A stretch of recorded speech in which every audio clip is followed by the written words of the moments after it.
Hi, good afternoon. So it's great to be on the stage and not have anybody sitting in those chairs. So that's a good start. So how do I go back? So I just wanted to introduce myself first. My name is Sohail, and I have a background as an entrepreneur, taking a company from idea all the way through to a successful exit. And I spent time at Algorand, which is one of the largest and most successful family businesses in the Middle East, based out of Dubai, where I was the CEO of their ventures division for a while. So most recently, though, I've been an angel investor and a mentor, as well as a number of other projects that I'm running. Moving on, so this presentation today is really around giving you an insight into what earlier stage investors are looking for in their startups, right? How we think, what questions we have in our minds, and to give you a an insight into that. So the way we like to think about this is, when we look at entrepreneurs, we think there's three components of the DNA for success. Yeah. The first one really is around strategic foresight. Yeah. Are they looking at an old industry or in a new way, right? So are you seeing things and the other investors or other entrepreneurs are not seeing? Yeah, are you seeing opportunities where other people see problems? And the biggest issue with this is usually when you see it, everyone else thinks you're crazy, right? And only later do they think it was really obvious. The next thing is executional agility, right? So I was talking about this with an entrepreneur friend of mine, and he described it as changing the wheels on the car as you're driving down a freeway at 100 miles an hour, right? So the alpha male in me came out, and I had to one-up him, right? And I came up with this one, is you're laying the runway and building the plane as you're taking off, right? But all joking aside, the point of that really is that can you execute when all the cards are stacked against you, right? As they typically are in the startup environment. And the last thing is around what we call innovative resilience, right? And this is the entrepreneur's X factor. Yeah? Can you continue to plow ahead when everyone is telling you it's not going to work and here's a million reasons why it won't work, but at the same time, are you able to pivot when you need to pivot, right? And I'm sure you've heard that word many, many times before, but it's that balance between having the perseverance to continue versus knowing when to shift. Okay? But what does that all mean? Right? That's all interesting to hear. What does that all, so how does that translate into something tangible? So for us, it's these 5 questions, right? And what I'm going to do is I'm going to spend a moment going through these 5 questions to give you an insight to what investors are thinking of when they are listening to you pitch and to them. So the first one really is around the industry that you're operating in. Do you really understand it? And the way we position this question is, what made the incumbent successful in the past? Yeah? And why is that not going to translate into future success? Right? Now, all of these 5 questions are multifaceted. There's many questions that are underneath it. But really, this first question is trying to understand, do you understand the environment that you're entering into? The second question is, how do you create a real proposition for that opportunity? Yeah? And we'll talk about the customer and switching costs in a moment as well. The third question then builds on top of the first 2. So if there is an opportunity in the market and you have a clear proposition for it, why you? Yeah, what's so unique and special about you that you have an advantage to be able to exploit that opportunity? Yeah? The third question then really is around the more tangible translating that into a set of actions and plans and things that you can actually execute against, right? So the way we like to talk about that is say what you're going to do and do what you say. Yeah? And then the last question is really around, do you understand what you are going to need to be able to execute? Yeah? So those are the 5 questions. Let me go into those into a little bit more detail. So what we have is, that's me there, but clearly a much more handsome version than the one standing in front of you, right? So this is what is an entrepreneur, what is an investor thinking about when they're asking these questions, right? So as I mentioned, do you really understand the dynamics of your industry, right? In the segment that you're going into, right? What technologies or trends are changing the status quo, right? But the last question is the one that is, for us, the most critical, right? So is the direction and the pace of this change favoring what you're doing? Yeah? Now, one of the things you see in a lot of startup companies is that they're just ahead of their time, right? The market isn't ready for it, right? And then what happens is someone comes along a few years later doing pretty much the same thing, but their timing was just a little bit better, right? So these are the things we are thinking about when we're looking at this first question. So really, a way to illustrate that is this. The first is having some knowledge, so having data points about your industry, what happens. The second one, though, is the most difficult one to get past. So the connections you have around the data points that impact your industry are very difficult to break. Yeah? And industry is littered with examples of people that had made these connections and didn't give up on them. Yeah? A classic example is Nokia and the smartphone. Right? But I'm sure you can think of hundreds of examples. The key thing is moving to that last one. How do you draw connections between those dots in a unique way, but in a unique way that creates value? Yeah. The second question really is around understanding your customer, right? And understanding, do you have a solution that's looking for a problem, or do you have something that's really valuable, right?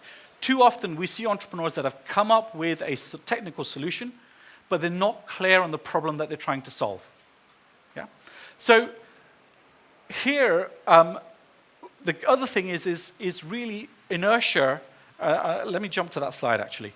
What we hear a lot about, if this point is addressed, is the top part of the diagram you can see on the screen, the green parts, right? So if this gets addressed, we hear from entrepreneurs around why their solution is so great at solving a problem, right? Or what the benefits for the user will be. But the ones in red at the bottom are probably more critical. Yeah? So do you really understand the anxieties that your buyer will have? So if it's a CFO you're pitching your product to, do you really understand about what keeps them up at night? Yeah? And equally, do you understand the habits that they are going to have to break and the switching costs that they're going to incur? So a lot of the times you'll hear people complaining about what they have. It's really bad, it's really slow, it costs me a lot of money. But equally, the ability to shift away from that and go to something new is not always the easiest thing for people to do, right? So when we work with our sort of entrepreneurs, we focus more on the bottom of this diagram, on the red parts, to understand, can you really get customers to switch? Yeah? The third set of questions really around competitive advantage, right? So if you have been able to articulate that there is an opportunity in the market, right? If you've been able to clearly explain your solution provides a clear sort of opportunity for that gap, the next question then really is why you, right? What does your team have, or what do you have that makes you uniquely qualified to be able to deliver sustained sort of and attractive financials for your opportunity? Yeah? What makes you uniquely qualified? Yeah. So too often, we'll hear things like this, right? A competitive advantage that's not really a competitive advantage, right? Unless you've got something to do with the zoo, in which case having a lion might be a good thing to have on your team, right? So more often than not, what we're seeing is the only real sustainable competitive advantage is being faster at executing than everyone else. Yeah? Too often, entrepreneurs think they can sort of hide behind, well, we have patents, or we have this, or we have that. But if you're not fast at executing, right, it makes it harder and harder to get that real, meaningful advantage. So the fourth area was really around translating all of that into an action plan. So an action plan that you can align your team around and that you can explain to your investors and your partners what you're doing and when you're going to do it by. Yeah? So here what we want to understand is, do you really understand what it takes to succeed? Yeah? Do you have a clear understanding of tangible action steps and the value drivers that are really going to push your business and your startup forward? Yeah? And as I mentioned, the key part of that is making sure your whole team is aligned to it, right? There's nothing more frustrating for a startup team to have a leader that is scattergun, right? That 1 minute is focused on one set of priorities and then drops those and focuses on another set of priorities before kind of they've had a chance to even sort of catch a breath, right? So keeping the team aligned, not just your internal team, but your investors, your customers, having some alignment is a critical part of success. So this is a great quote from a pretty famous venture capitalist. Startups fail when they run out of money, and they run out of money when they lack focus. So one of the ways that we drive some focus in our businesses is we have, for those of you who know what OKR, do anyone know what OKRs are? Great. So OKRs is something that sort of came out of sort of Silicon Valley. It's a way of really driving some focus and attention to what you're going to be doing. But what we've done is we've sort of added these two columns on either side. So the green columns that you can see are really something we do on a more infrequent basis, and in startup world, infrequent means monthly, right? Which is we look at what we think is driving value in this industry, and is that still relevant? Yeah? Too often, in a startup environment, you don't have facts and figures to validate what you're trying to do, and it's a part of a learning journey that you're going through. Yeah? So on a monthly basis, we'll do a strategic review. Is what we thought going to drive value for our startup still relevant? And in that case, is the objective still the right way to get to that value? Yeah? The blue is then the more of the execution side, right? So what we're trying to do is balance the sort of strategic view to say, are we still going in the right direction? Yeah? Versus, are we doing the right things? Yeah? And those are the key result areas and the dependencies, right? And keeping an eye to make sure we can have a targeted conversation. We don't want to waste our entrepreneurs' time by having a deep dive into their business, right? What we want to do is just focus on the key discussion points and help them drive their business forward. The last really area is what we call the engines of growth. Yeah? So do you have the talent and the network you need to be able to execute? Yeah? So do you know what capabilities you need? And are you confident enough to understand that you have gaps, but you can find complementary skills to have a well-rounded team? Yeah? Something that came up in the presentations earlier, right?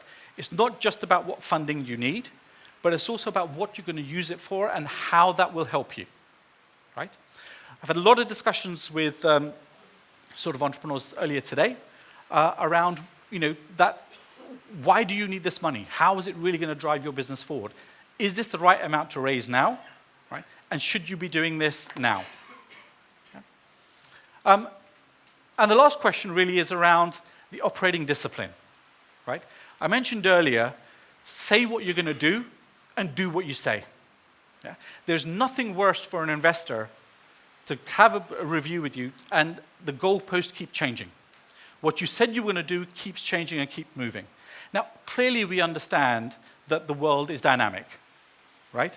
But what is difficult to get your head around is things where last time you spoke, this was the priority, and then all of a sudden that's not been executed, now this is a priority. So it's all around the operating sort of discipline. Now, I'm sure many of you have seen this diagram before, right? And that valley of death between a sort of a startup idea and how many great companies don't make it through that sort of stage, right? And the reason they don't make it through that stage is because they haven't thought about what they need, whether that's money, whether that's talent, but some of the more boring stuff, right, that old companies do, right, which is the processes and the systems that you need to scale. Because trust me, while you may not have them at the early stage, when you need them, you won't have time to put them in place. Yeah? So the other thing is, and this quote sort of from the Harvard Business Review really resonated with me, right? That it's pretty easy to knock off an innovative product, right? Anyone can copy what you are doing. What's more difficult to copy is how you do it, right? And the team that you have to do it, and how they are aligned to set of objectives, and how they drive forward regardless of obstacles and challenges. That is harder to copy. Yeah. So my last slide, and then I think we've got a few minutes of questions to sort of wrap up, is really around, I think, a point I made on my very first slide, which was what we call the entrepreneur's X factor. Right? It's this resilience. Yeah? Doing a startup is one of the hardest things, and I'm sure you know this better than I do, is one of the hardest things you can choose sort of to do. But the key to success really is balancing this sort of drive and this sort of perseverance when everyone is telling you why what you have is not going to work, with this ability to be able to sense when you've gone off track. Right? And that's where this pivoting sort of concept sort of comes in. Right? It's the hardest thing to do. Pivoting too early means you gave up too quickly.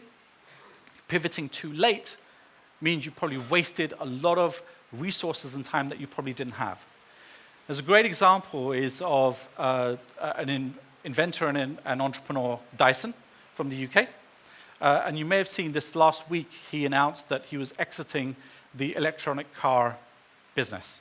There's a big fanfare made about him going into that sort of sector, but he exited. It just didn't make sense. And that is a true sign of a successful entrepreneur, to know when to exit when you don't have a good idea. Okay? So you can focus your time and effort on other things that will make you successful. So that X factor was the parting thought sort of I wanted to leave you with, and I think there's a few minutes left for questions. Absolutely. First, thank you so much. Great comments. Thank you. Awesome. So what questions do we have for Sohail? Yeah, please. What, in your idea, what was the X factor for companies such as Amazon or Apple, or such a big companies that are conquering the world? So what are the big X factors that you tend to see with the resilient entrepreneurs?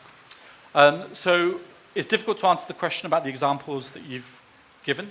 Unfortunately, I wasn't there when Apple or sort of Amazon sort of went on that journey, right?